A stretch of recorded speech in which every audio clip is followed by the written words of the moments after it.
webinar today. My name is David Weber. I'm the Chief Commercial Officer of Maravai LifeSciences and a member of the Board of Directors of SAMPS, the Sales and Marketing Professionals in Science organization. I'll be your moderator today. Please take note that this session will be recorded, and the link to the recording will be distributed to all of you attendees and SAMPS members at a later date. And you can feel free to pass that on to your friends and colleagues. We will take questions and hopefully provide answers. If you have a question, you'll notice there's at the bottom of your Zoom screen, there's a Q&A button. Feel free to pose questions there, and one of my colleagues will share those questions with me during the webinar if they're relevant to the topics at hand.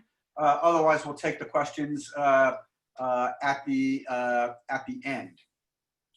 Before we begin, I would just like to provide a little bit of background on SAMPS, which was established in 2012 as a not-for-profit organization focused on enhancing the skill sets of commercial professionals in the life science industry. SAMPS exists to connect and empower sales and marketing individuals working in life science and applied research, enabling them to grow and contribute to their organization's success and to their own personal and professional growth. SAMPS hosts a variety of events. In a typical year, we would host at least one, if not two, meetings, face-to-face meetings, typically one in the United States and one in Europe, but due to the pandemic, we'll not be holding those meetings, our normal conferences this year, but have instead transitioned into a series of monthly webinars and a series of virtual networking events. You can find out more at samps.org, our new website, which just launched. And you can also sign up at samps.org for a free membership to the organization. So let me now get started and introduce you to our esteemed panel today. So at least going left to right on my screen, and maybe each of the panelists can just raise their hand when I mention your name. First is Daniel McRitchie. Daniel is Chief Executive Officer of Scileads. Next is David Coorey. David is VP of Global Sales for Abcam. To David's right, at least on my screen, is Chris Barbazette. Chris is the Chief Commercial Officer of Apollo LifeSciences. And last but not least is Ethan Kopit. Ethan is a product manager for HubSpot. So we have a combination of some technical people on the call as panelists, as well as commercial professionals, commercial executives who can help us along as we go through this, this webinar. First of all, we're going to start off with a poll. So if the poll question can be put up, essentially the first question is, to what degree have your sales and marketing strategies and tactics been impacted by COVID-19? There's three choices, so let me give the audience 30 seconds or so to complete it, and let's see what the results are.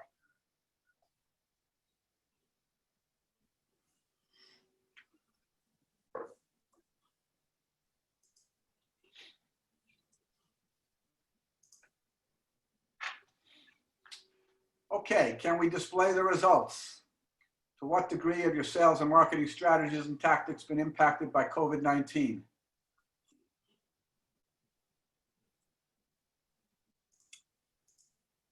Can we see the results now, Joanne? Please.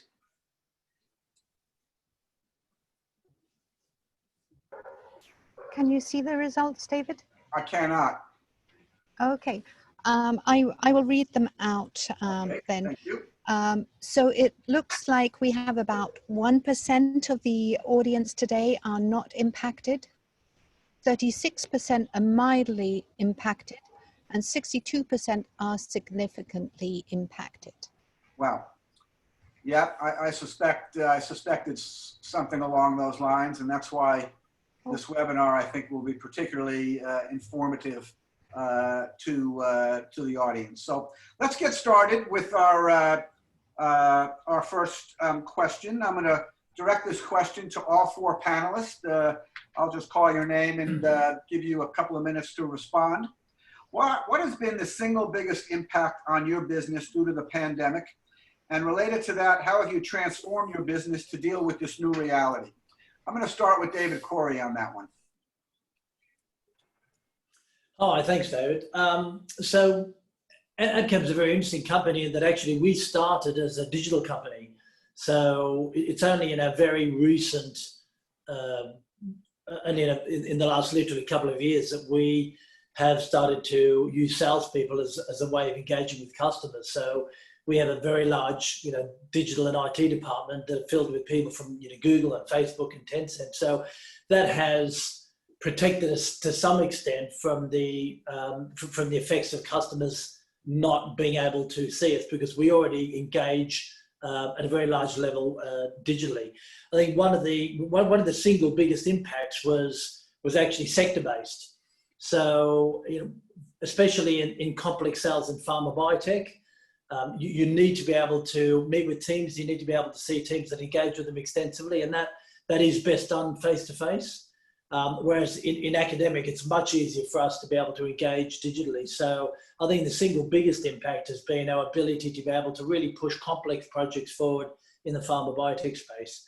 And I think the way we've, as intimated, the way we've protected ourselves to some extent is by, furthering enhancing our digital capability. And I think a realization that when people were out of the lab and they were off, what can we do to add value to their time? So we did swap a lot more to education as opposed to selling and having that when they came back, that education could be best utilized in their work.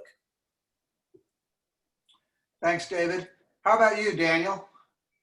Yeah, I think for us, David mentioned kind of some of the advantages that Abcam have there. We're a remote first company, so actually for our team internally, there hasn't been a great deal of change with the pandemic. But for us, we're an information or a data business. Really, the shift in what people are researching and helping then customers understand. A researcher who's doing application X is now doing COVID, and typically in kind of the normal course of business, you would see some research labs and changing the direction kind of slowly, but obviously there's been wholesale changes. So getting information to the customers to make better decisions as everything evolves so that they can follow the market and continue to be successful. I think that's been probably the biggest shift for us. Appreciate it, Daniel. How about you, Ethan? You're coming at this from a little different angle from HubSpot. So what are you observing? Well, just for some background, HubSpot is not a life sciences company. We're a marketing and sales technology company. We're a CRM company. And I would say, though, just like David and a little bit like Daniel, we're a largely remote company. Well, we weren't a largely remote company, but now we are a largely remote company. And we're also a pretty digital first company. So I think that, folks like to say that change doesn't necessarily happen linearly, right? Like 10 years of change can happen in 3 months. And I think that for us, we were already very bought in on digital, and it's something that we've continued to just step up our investment in. I will say one thing that's kind of interesting is that, you can approach a time like this with a philosophy of this is something to get past, this is something to get through, or you can approach this time as something that we can learn from and something that's going to make us better. And I really liked what David said, because HubSpot has done the same thing for our customers, where instead of trying to say okay, well, how are we going to get through this time? We actually looked at this time as a kind of opportunity to build our brand and provide our customers with education without selling to them, and really try to provide outsized value in a time of need. So we did things like provide emergency financing. We gave out, extremely generous payment terms. I'm actually going to share something in the chat if everyone's interested. This is a way you can kind of look at COVID benchmarking data across all of HubSpot's customers. We tried to mobilize to provide all these resources so that folks could kind of understand where they are in the broader market. I think that's a really smart move, because a lot of people are hurting right now, and there's an opportunity to have really outsized impact to help customers. I think that's a good opportunity. Thanks, Ethan. Thanks for sharing that link in the chat. We'll have to take a look at that. So, okay, over to you, Chris. Yeah, thanks, David. Thanks for also including me on the panel. So just as a point of clarification, I was actually working at a different company when the pandemic first broke out, and that company was a company that provided a DNA sequencing solution with a core value proposition of being decentralized and being able to allow DNA sequencing without having to use a core facility. And so it was very dramatic because we had a number of, and the company, the other thing to say is it was very early stage, and we had just launched in last October at ASHG. So we were just in the kind of initial stages of launching as a product, and really everything stopped. I'm sure a lot of people saw that, and to echo what Daniel had said, if you were working on oncology, for example, a lot of that from a research and clinical practice really stopped and shifted. And so in our case, in the company that was doing DNA sequencing, we ended up shifting and adding product capability to our product portfolio, and came up with a solution that provided some ability to sequence the COVID genome, but also looking at other solutions in and around. So it really actually impacted, of course, our access to customers and our ability to go to market and interact with customers, but it actually ended up shifting our product strategy and our go to market in a very core fundamental way. Fantastic. Thanks to the panel for those responses. A couple of you, David and Chris, mentioned access to customers. So I want to just take a little deeper dive into that in the next question that I'm going to pose to David and Chris. And I guess it's more than one question. I think I have about three in one here. But so at a high level, sort of how have your selling tactics been altered? Maybe you could talk a little bit about any shift from field sales to inside sales, if you made any moves in that regard. And a corollary to that isn't all selling today inside sales because of limited access? And in the absence of in-person access, how are your salespeople connecting with customers? What techniques have you chosen to use? So let me ask Chris first to comment on that. Sure. Yeah. So for sure, the access has been challenging. As a small company that's first going to market, one of the things that we took the approach of, a lot of times customers are interested in getting more access or more collaborations with others in the organization or people that are higher level in the organization. So we took the opportunity, given that everyone was grounded and in place, to actually do more video calls with customers, with other people as part of the organization that we normally wouldn't have, either a higher level within the organization because they were available, or folks that were in other parts of the company like product development. At the company, we actually made the decision early on to cut back on the frontline US selling team. And so what we had to end up doing in the US at least was to manage that with managers and other folks in marketing and shift our strategy to be more digital, obviously to do things more online. And then the company also sold outside the US through distribution. And there was a changing dynamic there as well, where the ability for the distributors to sell and support was inhibited. And we ended up having to produce, and we did produce a lot more content for them to reuse digitally. So yeah, absolutely, it has been a challenge, and it's been a challenge to adjust to. But I think offering the customer, enticing them to get something that they would not have gotten previous, that I think is one of the things that we tried to do to increase engagement. Fantastic. How about you, David? What's Abcam been up to in this regard? Yeah, so we we interact with our customers really in four segments. So we have distributors that represent us in a number of countries. We have a large chunk of customers that we interface with exclusively digitally. So both interacting in customer journeys, but also procuring products digitally. We have a strategic account management team that only deal with the largest pharma biotech globally in each region.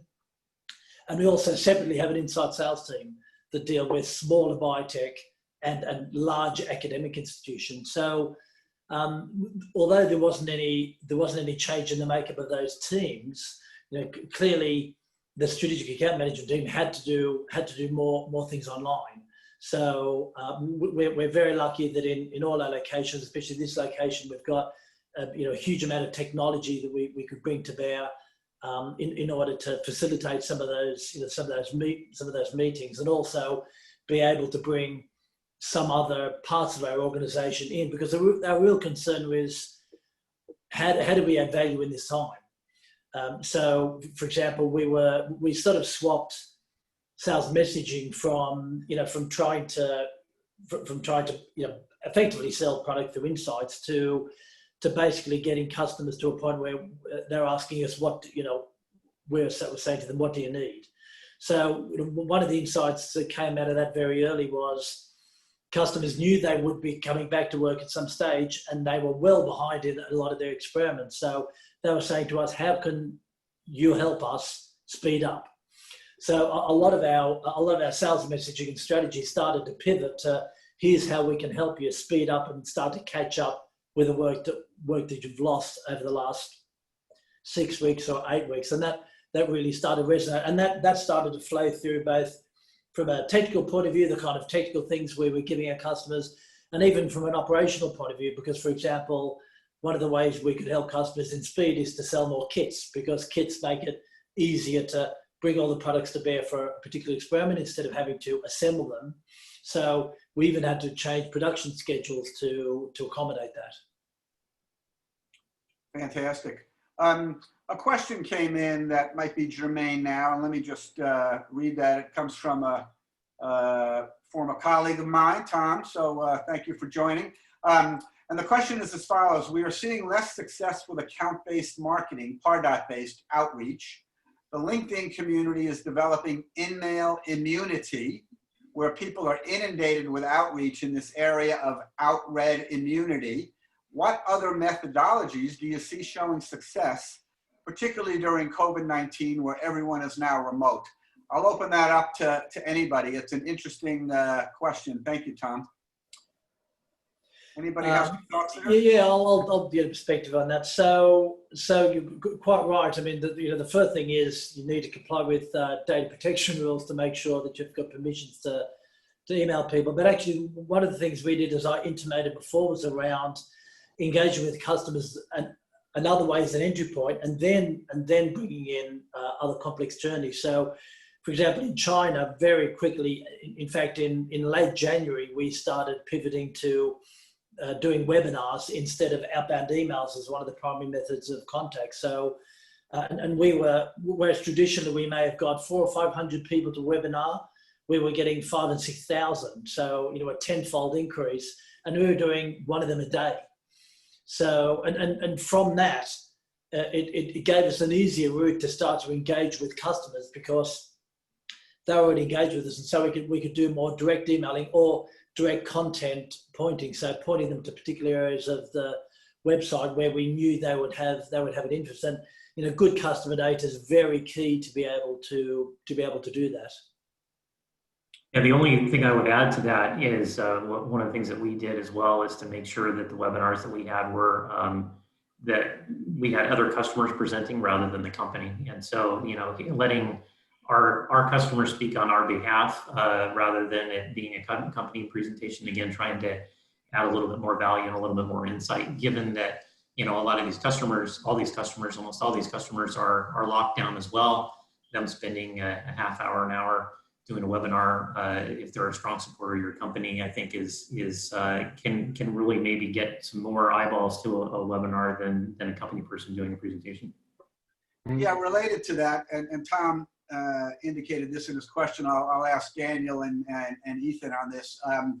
A number of companies have been deploying technologies that disable or filter out external emails.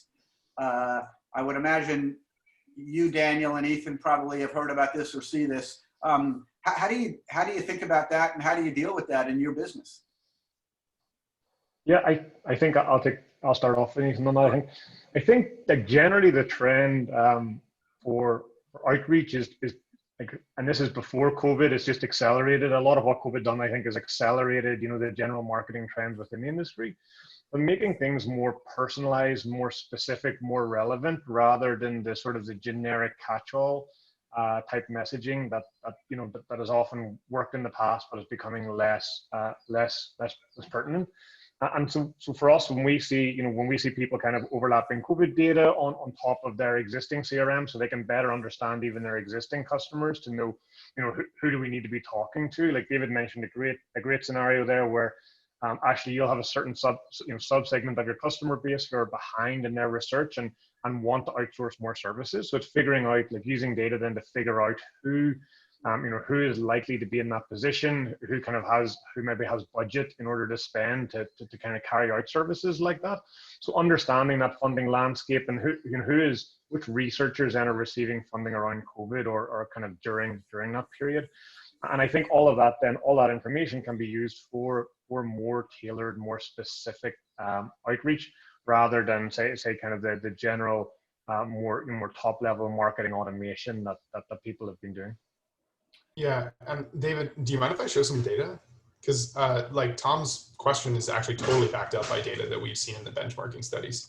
Go ahead, Ethan. So let me show you guys what I'm talking about, because I think this is kind of interesting. Try to keep it to about a minute, Ethan. Oh yeah, no, it'll be short. All I wanted to say is you guys can see here that like at the start of the pandemic, right, the number of sales emails that are being sent, and again, this is just HubSpot's customers, but the number of sales emails that are being sent is rising, but the sales email response rate is actually dropped by about 30%. And I think this is a kind of good answer to Tom's question. If you look at, for example, the number of marketing emails being sent, the number of marketing emails being sent is also rising, but the response rate is also rising. Or I shouldn't say the response rate is rising, the open rate is rising. Like website traffic is also increasing significantly since the start of the pandemic. We're tracking conversations that are happening through chatbots. Like chatbot interactions have increased, 80% since the start of the pandemic. So I think what I would say there is that, it's worth considering that I think, I'm biased because I come from the inbound company, but I think inbound really is like a great strategy to be thinking about right now. I love what David said about webinars, and there's many other options too, right? There's like webinars, there's chatbots, there's so many different things that you can do to engage and educate people. And I think now is the right time to strike. Like the iron is hot. I think this is a really good time to implement some of those new strategies because they're working, and they're working at significantly higher rates than before. Yeah. Okay, thanks for that. A couple of you mentioned educating customers, and a question came in: what kind of education can companies in new undefined markets offer to customers? Everyone is still learning. How can your company put itself out there as an expert? How do you do that? Let me throw that out at David. Abcam is a well-known company in the field of antibodies. Let's say, how does a company do that? So I'm not quite sure I understand the undefined markets, but certainly, we do pursue a lot of education because a lot of our academic customers will be PhD students or postdocs, pursuing research where they don't necessarily know the exact way to conduct the experiment for success. So, consulting with us around whether to use a polyclonal antibody or recombinant versus non-recombinant is pretty critical to their success. And I think most of the way we do that is deploy a lot of information digitally, so they can get access to that information quickly and able to make a decision quickly. And we know, for example, that one of our key metrics is data sheet views. So we know that a customer absolutely needs to see certain critical information, and we put all that in one place, the data sheet. And we know that the number of data sheet views we have correlates very strongly with sales. So, and we can track data sheet views down to individual institutions, geolocations, and obviously countries. So, for us, it's very much about, again, having good customer data and especially customer profiles. So we know that we can deploy content down to a certain customer profile, like a PhD student in cancer. So what are the kind of things that are going to be the real issues or problems or information gaps that they're going to have, and we can deploy content in that specific segment.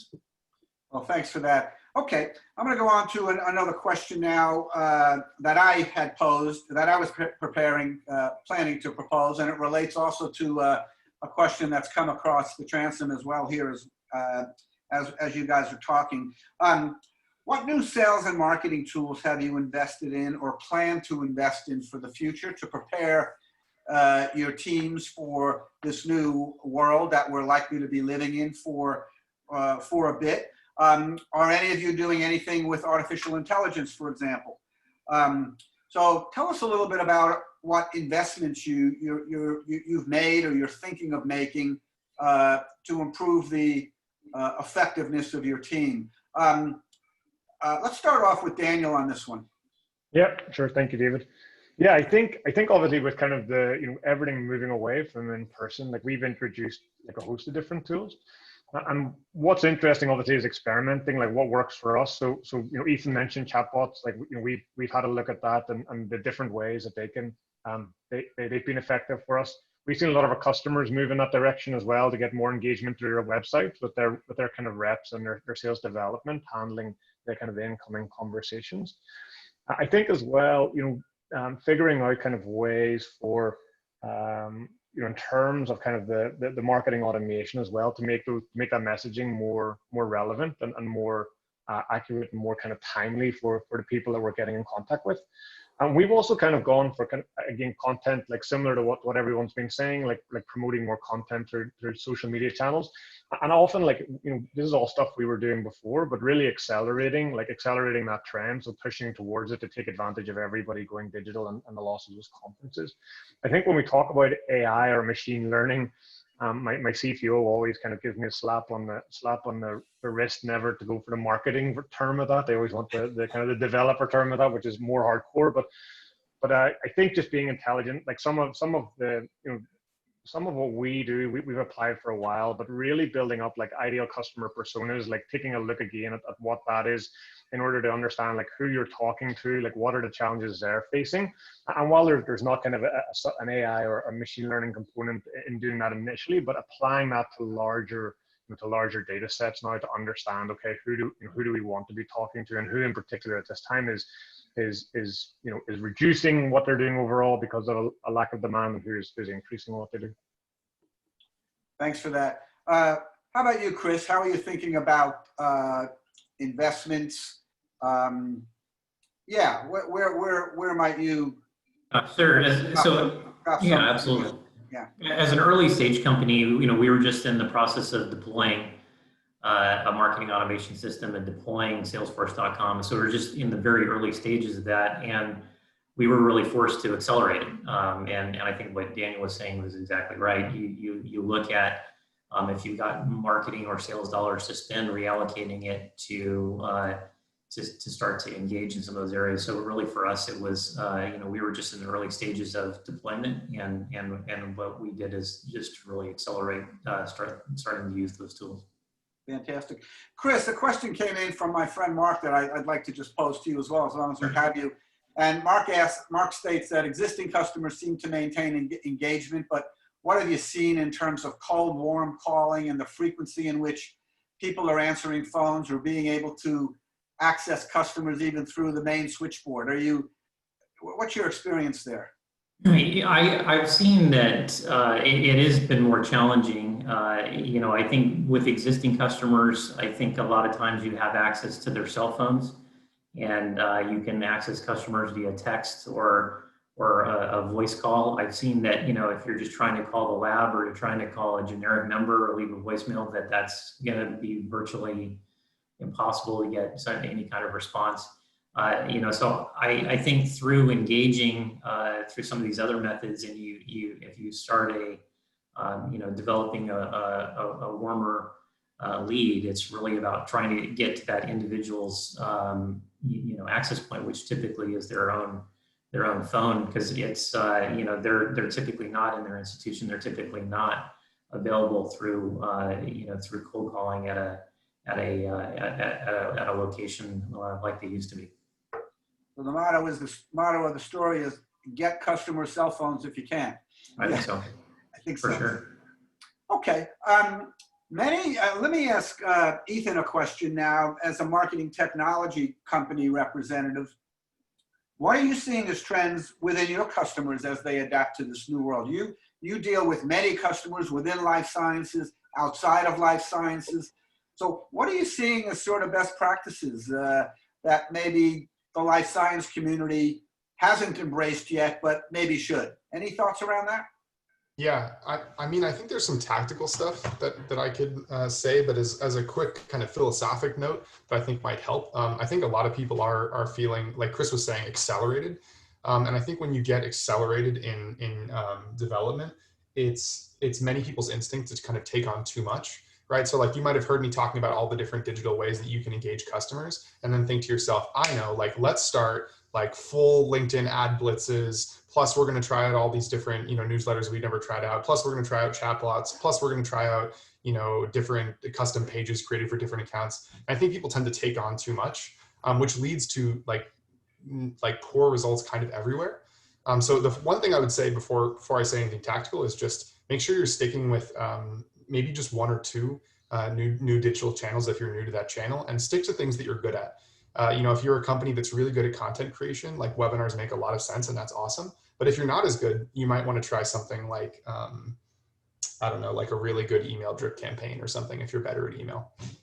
In terms of tactical stuff, I would say a lot of customers I see are trying to shorten the amount of time that a customer needs to, one, get to valuable content, and two, get to the ability to get a quote or a purchase. That's been a really big thing. A lot of our customers are leveraging like SaaS quoting or automated payments. They're updating their website so people can make small purchases as indicators of possible larger purchases. They're really trying to reduce the amount of steps that a customer needs to go through to make a purchase. And I think that's really smart. And that has kind of applications everywhere. Okay, great. Thanks, Ethan.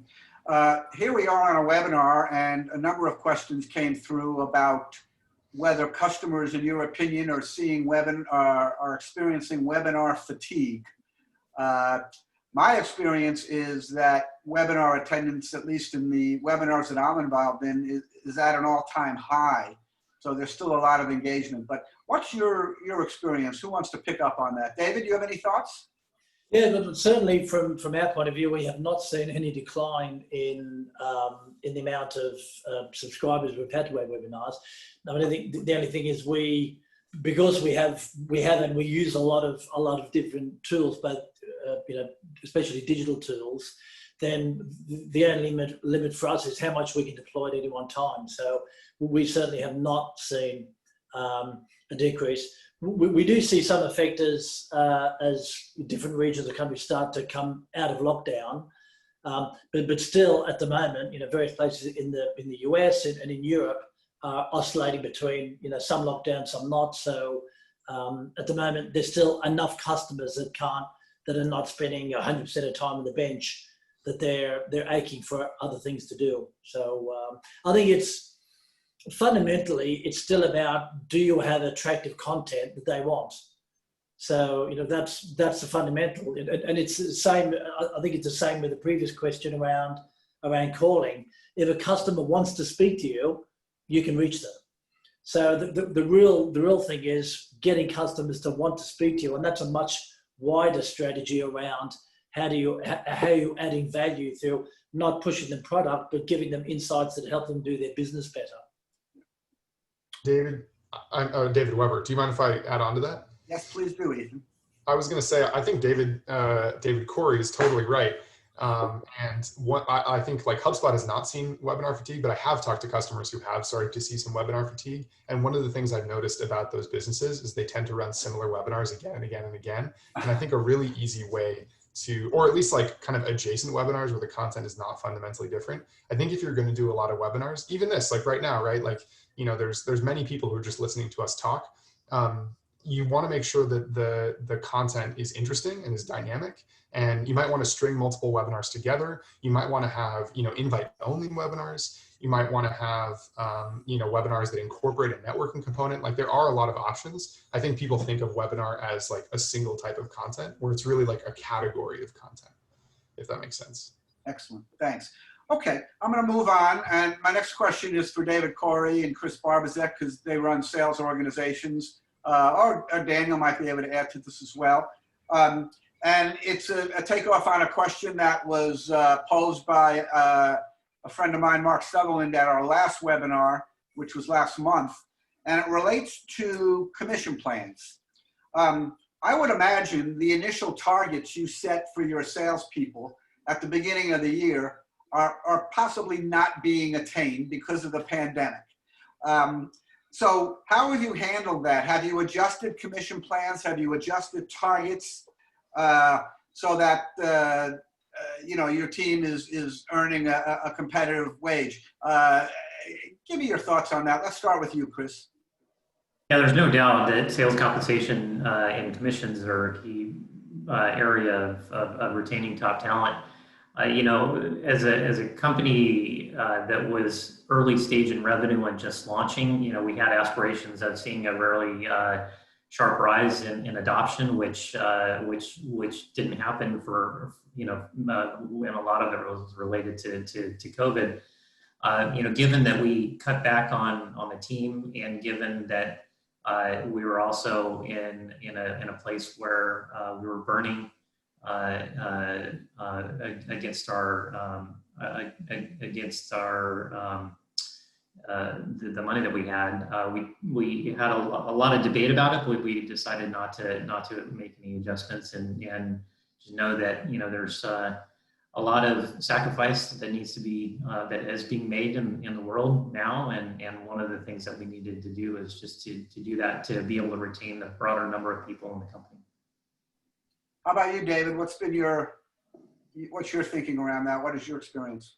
Yeah, so Abcam's financial year is actually July to June. So we only had 2 quarters of the most intensive part of COVID. So in Q3, we made the decision to mostly pay out on the original commission plans, because in China they were quite heavily affected, but actually in January to March, most of the West, America and Europe hadn't been largely affected. So we could mostly pay out knowing that they'd mostly been attained. Q4 was a different story, and actually we decided to not pay out, not alter the commission plans and not pay out on the core commission plans, but give a lot of spiffs instead. So we knew that the salespeople wouldn't be able to attain their original budgets, but again, we were redeploying the salespeople to do a lot of other stuff, a lot of intelligence gathering. We had some customer data clean up to do, so we gave them a lot of extra objectives and gave special incentives, spiffs, when they reached those objectives. So that was a way of being able to you know, encourage them, you know, incentivize them to do the kind of things we wanted them to do, to still be productive in that Q4, which for us was April, May, and June. And now we're working through our commission plans. Obviously, we've set our budget. We've actually used a process of creating effectively a COVID clean budget, so a budget without a COVID effect, and then deflators based on the COVID effect that were created by the regional managers, and we're setting the commission plan based on that post-COVID amount. But it is quite complex, so we want to make sure we get it right. So there is a lot of consultation to make sure that the guys are, you know, are incentivized, but also getting stretched. And we have reserved the right to alter the commission plan both up and down. You know, if the deflators were too generous, say, we do reserve the right to increase their targets. Are you seeing higher, lower, or the same degree of turnover amongst your sales team now? Well, we have 0 turnover with our sales team. I mean, we actually recruited quite a number of new salespeople, and part of the reason I was brought into the company was to vastly increase the commercial competence, especially in institutional selling in pharma biotech. So we've been recruiting a lot of people, but we haven't lost anyone involuntarily. Okay, let's turn our attention now to meetings, whether it's trade shows or any sort of face-to-face meetings. I want to start out by having another poll. Joanne, if you can kick the poll off. The question is, when do you feel face-to-face meetings and events will return as normal? We can debate what normal is, but so the potential answers are not at all in 2020, not at all in 2020 and 2021, Q1 or Q2 in 2021, or Q3, Q4 2021. So if the participants can take a moment to give us your opinion on that, that would be appreciated.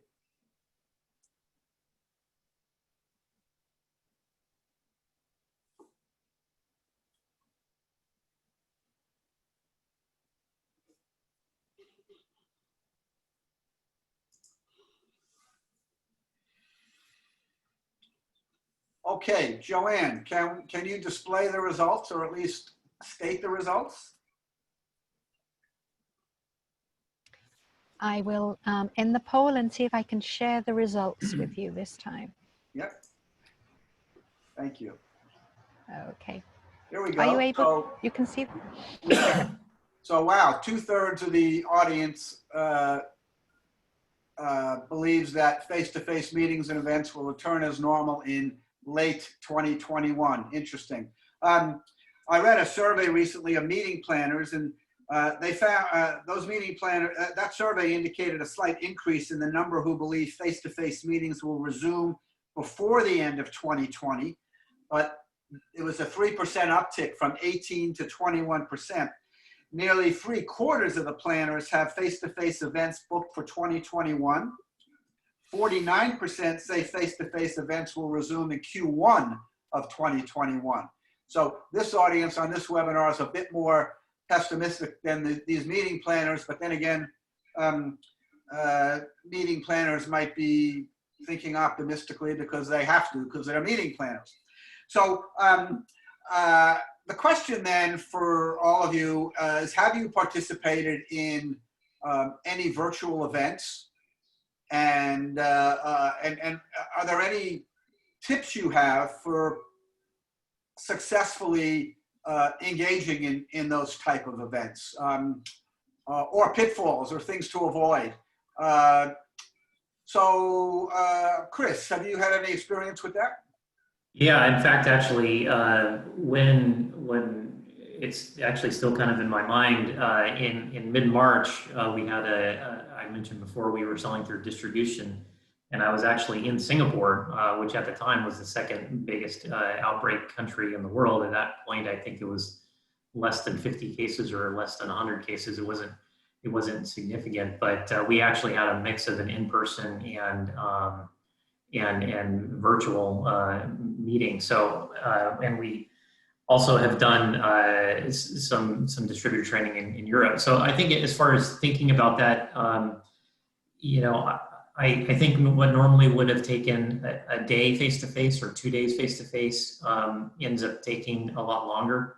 I think you need to be cognizant of not, you know, of shortening the time because the attention span is really tough. I mean, being on a video call for multiple hours. I think also it's similar to what we were talking about earlier with regard to content and engagement, making sure that the messaging you have to your own team is engaging and that there's a high level of participation and that there's a lot of interactivity and that there's, as part of the meetings and a part of the trainings, that there's the opportunity to have discussions and really draw the audience out. So there's no doubt it's a challenge, but I think I think a tendency always during a sales meeting, for example, is to pack as much in as possible.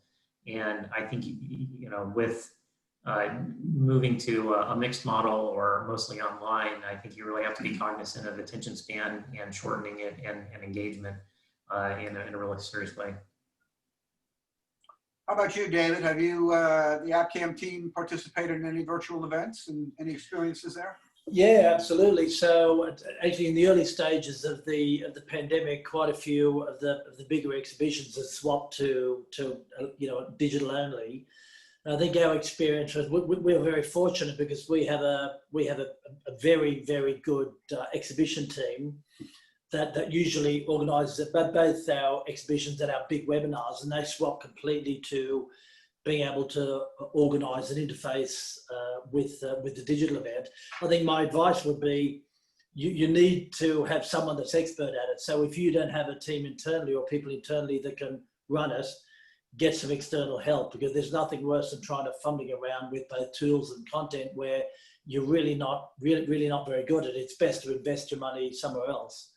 And I think just to pick up on Chris's point, from an internal meeting point of view, it is really critical that you decide what you can achieve and what you can't achieve in the meeting. For example, virtual meetings are great for discussion, but they're not really good for creativity and brainstorming. I think, if you're really trying to do something very creative, you have to try and figure out a different way to do it. And I think the other thing is invest in IT and invest in tools. I mean, in this room, you won't be able to see it, but on this wall we have effectively an electronic whiteboard, so I can be drawing pictures and everything on this whiteboard, and everybody in the virtual meeting can see what I'm drawing, and if they're in another meeting with another board, they can also draw on my board.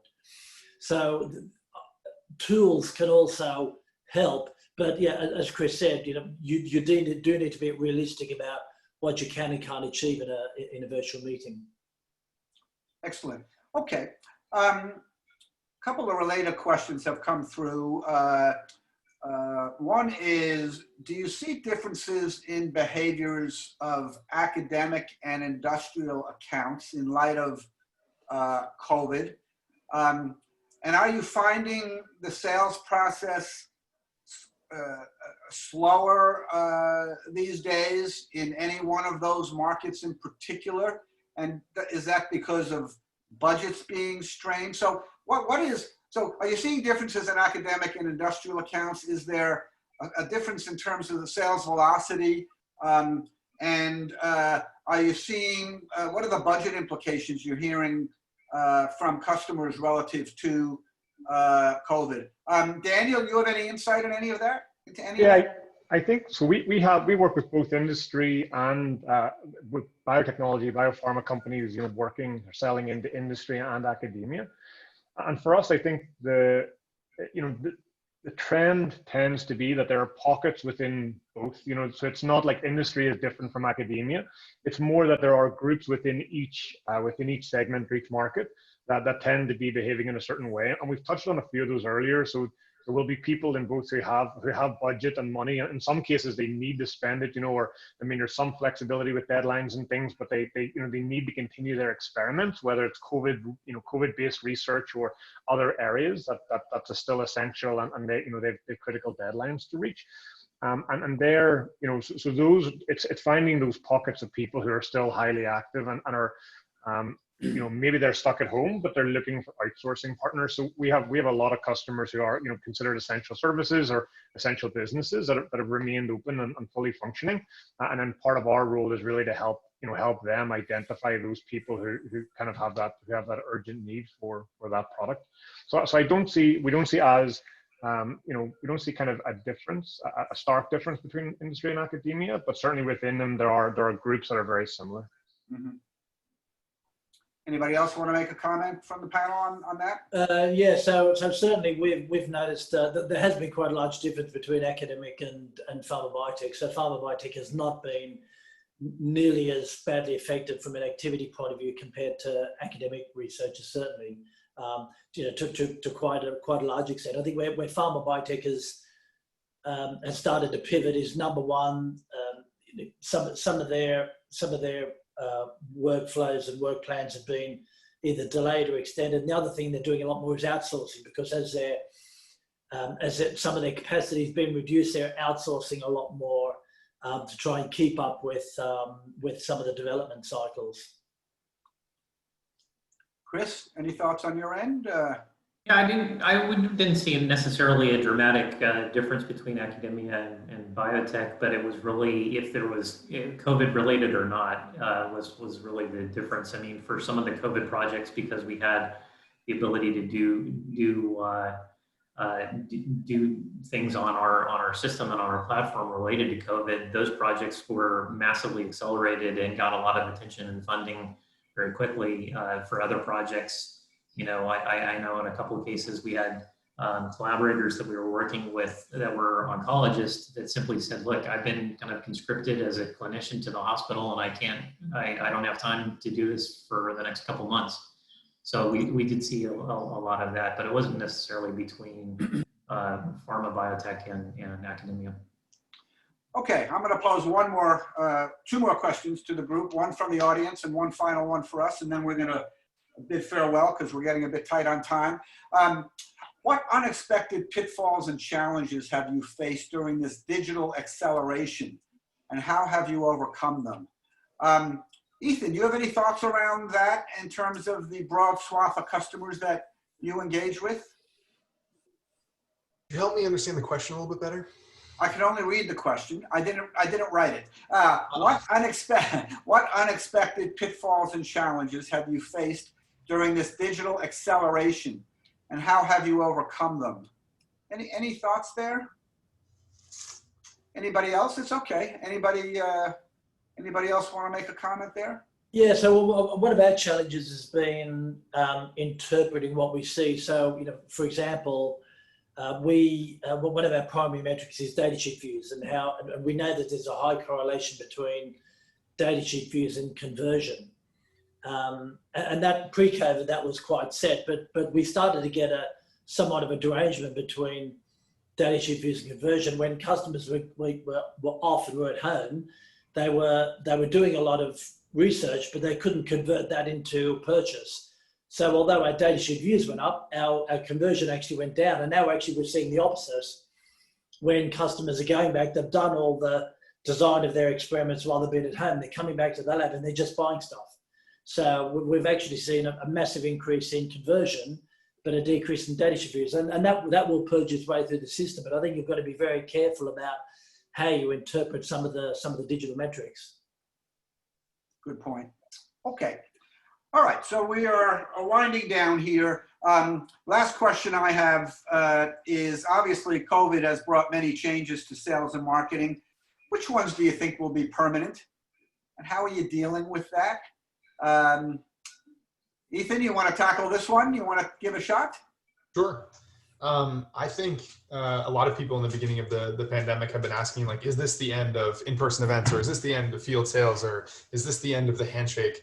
I don't know about the handshake, but I can say that I think one thing that I don't think is going to be permanent is I do think people are going to get back to in-person events and dinners and some level of field sales and stuff like that. I think that's going to happen. I think we're always going to have some sort of hybrid model. But what I do think is going to stick, and this is kind of related to a little bit of the work from home trend as well, is that people are realizing how many things do not have to be done in person.